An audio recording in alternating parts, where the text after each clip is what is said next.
പോണ്ടേ, സമയമില്ല, വേഗം വിട്, അവള് പോണ്ടേ. മക്കളെ, നിങ്ങൾ എങ്ങോട്ട് പോവാ? ഞങ്ങളോ? നമ്മൾ സിനിമക്ക് പോയമ്മ.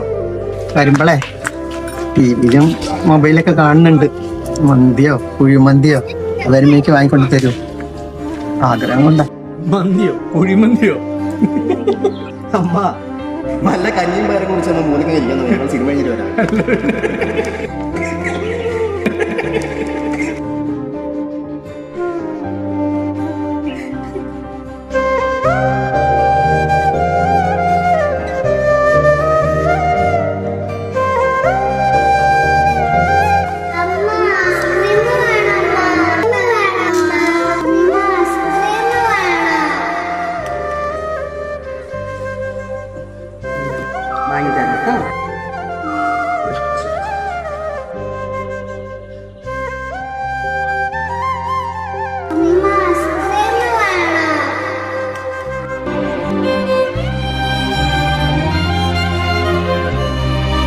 മക്കളെ, சின்ன தொட்டில் கட்டி அம்மா சொல்லும் ஆரிராரோ இசைதானே, ஓ இசைதான்.